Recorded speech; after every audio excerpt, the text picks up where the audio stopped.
You're going to feel absolutely rubbish. Then you're going to stop going to the gym. Then you're going to start eating bad food. And then you're going to be on a train to Sad Town. And nobody wants to be on the train to Sad Town. It's sad, and it's a town. It's not even a city.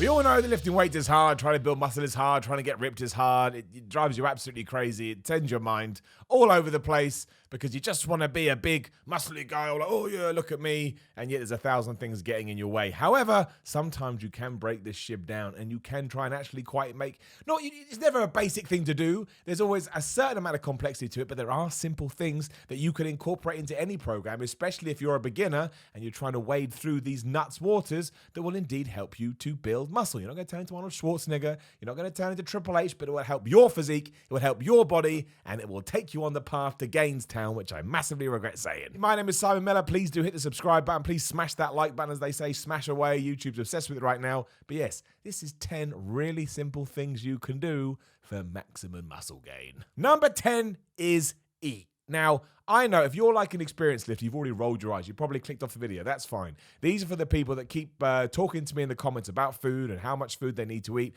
and are they eating enough food. And usually when I read what they say, they go, yeah, I have like eggs on toast for breakfast. Then I have a sandwich. And in the dinner, I have a lasagna or I have whatever a traditional meal would be. And that's all well and good. I'm not saying what you should and shouldn't eat. But I am saying in terms of trying to build muscle, that is not enough. And I'm going to repeat myself a lot from other videos. But it's just the way of life. Some things have to be reiterated. You are going to need to eat a lot of food if you want to put on muscle. However, that may be different for person X than it is for person Y. But I mean, you can eat 3 meals a day. If you eat 6 meals a day, a meal every 2 to 3 hours, that is going to help you by tiny percentages. But ultimately, as long as you're getting your calories in, it doesn't matter. But if you're if you're a man, for example, and you want to put on some serious size and you're eating sub 2,000 calories a day, it's not going to work. So again, in terms of the simple mindset, just keep it simple. If you're not putting on weight and you're not growing, you probably need to eat more food. Now, that doesn't mean go eat a bunch of burgers or fries or pizza or ice cream. It means eat foods that you know that are healthy. And we've gone through them on other videos. I'll try and make sure a little link comes up here now so you can go watch that if you need it. But yeah, go and eat those kinds of things in bigger proportions. Don't jump up massively. Maybe add 200 calories in here and there. If you go from 2,000 calories to 3,500 calories, your body may freak out. But incrementally, up your calories until you're on the scales or till you're looking in the mirror and you're starting to think, hey, I'm looking more rounded, more filled out than I want. But everybody seems to underestimate food when it comes to lifting weights. Nutrition and food are so important, and if you ain't doing it, you're just going to have to start doing it. Number 9, do squats. Sounds ridiculous. It kind of is, because ultimately you don't have to do squats if you don't want to. But these are the simple things, right? These are things that you may not be doing that you can easily incorporate into your program and start to see better progression. And squats are amazing. Squats pretty much work everything on your body. Obviously, there's a bigger focus on your legs. But when you push through your calves to lift that weight back up, you're pretty much going to instigate everything, including your core.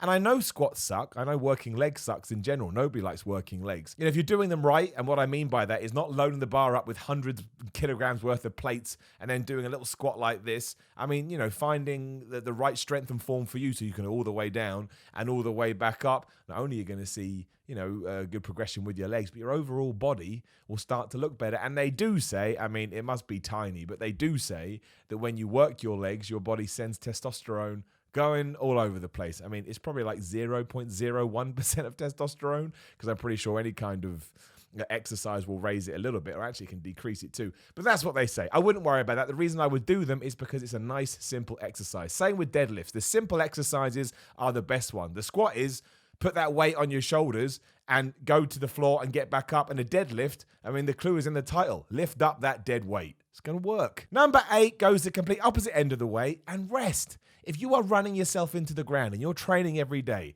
and you're not getting enough nutrition, you feel like crap, that's your body's way of going, I don't know what you're doing right now, but I ain't any good with this. Please stop it. That's because you're not resting enough. You're not sleeping enough. And I totally get it. Once you're in that zone, you just want to train. But if you're not allowing yourself to recover, you're going to hit a wall so quickly. And also, it's just going to feel like you're just going to feel rubbish. You're going to feel absolutely rubbish. Then you're going to stop going to the gym. Then you're going to start eating bad food. And then you're going to be on a train to Sad Town. And nobody wants to be on the train to Sad Town. It's sad, and it's a town. It's not even a city. So, keep a sleep diary or put it in your phone, whatever you want to do. But keep tabs on how much sleep and how much rest you're actually getting. And look, this is why I struggle with it massively.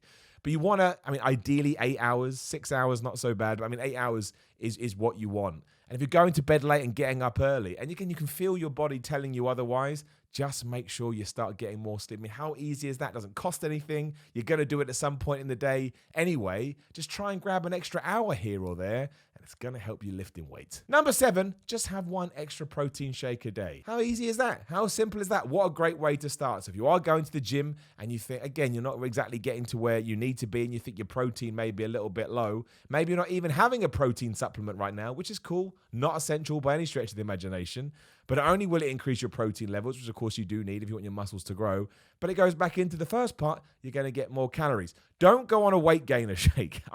I think those weight gainer shakes are terrible. Again, you do you, but they have so many calories and they have so many carbs, a lot of which are just full of sugars too. I just think unless you have the most crazy metabolism of all time, they will just make you fat.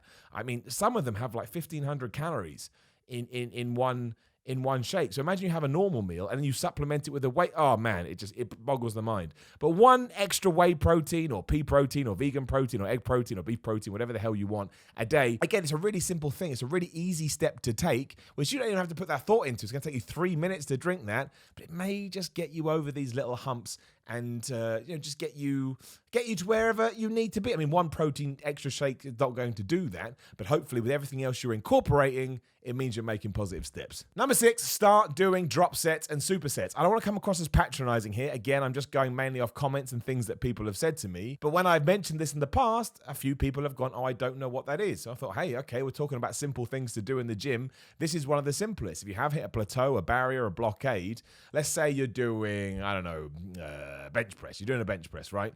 And you have 2 25-kilogram plates on the bar.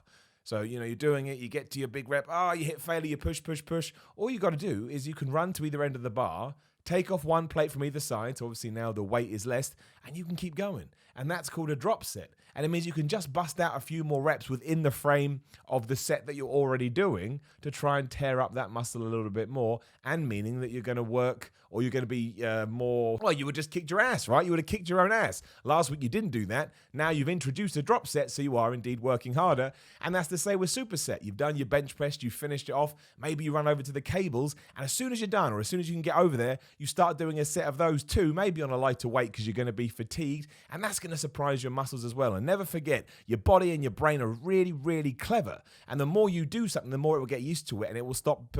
You'll stop getting as good progression from it. You'll take us 2 backs, and eventually you'll hit a plateau. So that's why drop sets and supersets are so good. Don't go crazy. Don't start drop setting every single set you do, and then don't do drop sets and supersets back to back or super duper sets, because again, it's too much too soon. You need to integrate them as and when you think you need them. But the drop set especially, it's hard to do supersets because sometimes you have to use 2 pieces of equipment unless you've got your own gym at home.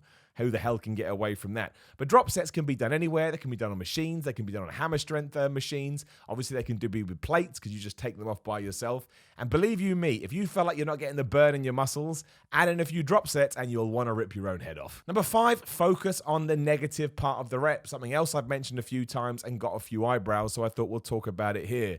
What most people do, and there's nothing wrong with it, but what most people do is they push out with the weight and they let it drop quickly and they push out with the weight. Don't do that. Try and get into a nice solid motion of, there's ways and means, but 2 seconds up and 2 seconds down. Like really fight that weight. Because just think about it logically. If you're pushing out here and you're pushing the muscle, when you're coming back down, that muscle is still working as long as you're in control of it. And that's why sometimes it makes sense to sacrifice strength for form. Because, if you can smash out 12 reps on anything and you're pushing up nicely, you're holding it, getting that squeeze in your muscle, and then fighting it when it comes back as well, trust me, not only are you going to get more well-rounded muscles, but it's just going to make your workout so much harder than it currently is. It's called a negative rep. There's another word for it, and I've forgotten it because I'm an idiot, constrictive or something like that. But just incorporate into everything. Make that your go-to. Make that your base. So no matter what, time under tension basically, right? No matter what exercise you're doing, make sure your time under tension is as maximum as it can possibly be, and you will be amazed how much that helps. Number 4, interesting one, do yoga. Now, that doesn't, directly tie into muscle building, but I don't know anyone that goes to the gym seriously that doesn't get an injury from time to time, because you're an athlete and you're doing this thing every single day. That's unfortunately just how life works. Even if it means you get up in the morning and when your foot hits the ground, you pull a hamstring because of stuff you've done in the gym. Yes, that happened to me once. It's going to happen. But if you can remain supple and you can remain flexible, that's less likely to happen. And ever since I started doing yoga, I do DDP yoga. Shout out to Diamond Dallas Page, DDPY, I should say. He changed the name. Not only has it helped me stay injury-free, but I do feel like I've got stronger in the gym because, again, my body feels less stressed, I'm less tight, and I am more flexible, which helps me lift. Like, it's true. It really, really works. I was dubious as well. I used to hate yoga. But ever since I've started doing it, I only do it 2 or 3 times a week. There's even, you can use the app, do whatever you want, but there's like 30-minute workouts, which is like no time whatsoever. It's just made me feel better. And now I can touch my toes. I never used to be able to touch my toes. Last couple of years, I can touch my toes. And yeah, I just feel better for it overall. And it has helped me in the gym. Try it. Number 3, work your core. Going to keep this one nice and quick. That doesn't mean do a bunch of sit-ups or a bunch of ab work. I mean, that can be something you do. But just Google it. Google up core exercises. Do as much as that as you can be bothered. It's going to help you squat. It's going to help you deadlift. It's going to help you pull up. It's going to help you dip. It's going to help you bench press. If you have a strong core, it just helps everything you do in the gym. And I really ignored my core for a long time. And when you kind of start seeing all these articles and people you respect talking about it, you think, man, I got to do something about my core. I started instigating my core more, and my workouts got better. Number 2, use wrist straps and leg wraps. Half the community just exploded because there's a real negative or viewpoint of these. But look, unless you're about to enter a powerlifting competition where you're not allowed to use straps, who gives a shib? Like, if you're doing a deadlift and you want to lift a bit more and you get a couple of wrist straps on, your grip is going to be better and you're going to lift more. Don't go crazy again. Make sure you focus on form. You don't want to get injured. But it's the same with knee wraps when I'm doing straps. I'm doing squats. It just gives me that little bit more confidence that my joints aren't going to explode. Now, I'm not saying that if you have bad joints, you should wrap them up and ignore them. Then I'm saying you should rest your joints and get back to the point where you're healthy. But I don't believe there's anything wrong with wrist straps or knee wraps as long as you're just training for fun. If you're not entering a contest where they're illegal, why the hell wouldn't you use them? And some people say, oh, that's not a real lift. Well, it depends what you're lifting for. Indeed, if you're lifting for grip and strength, then probably don't use them because they're not going to help you at all. But if you just want to be able to lift more because your quest is to get bigger muscles or be stronger, they will help. And I love them. And I've loved them for a long, long time. Every time I say this, people go crazy. But hey, you love what you love. Deal with it. Number 1, I've said it before, I say it again, start drinking water. Just no one drinks enough water. Nobody drinks enough water. And you know when you start drinking enough water, because when you first do, you have to go to the toilet all the time because your body's not used to it, but eventually it all balances out. I don't want to go through all the things again because we have talked about it, but you will feel better, your hair will be better, your skin will be better, your body will work better, you'll be more balanced out, you'll sleep better. Water, none of us drink enough water. We just don't as human beings. And if you're training, you got to drink even more water. If you want bigger muscles, you got to drink even more water. There's plenty of studies you can go out there and read if you don't believe me. But how simple is that? Everybody has a tap. Just fill up a glass. Just try. I mean, I don't want to give you an amount because I don't know. I don't know how much you're drinking or how big you are or whatever, but just try and double it. Not if you're drinking enough, but you know deep down you're not drinking enough. Just start by drinking double what you're doing now. So you're having 4 glasses a day, have 8 glasses a day. I mean, try and get 2 liters in you, but some of you will want more. I promise you, though, you will notice a change and you will never go back. And that's that. 10 simple things that can help you build muscle.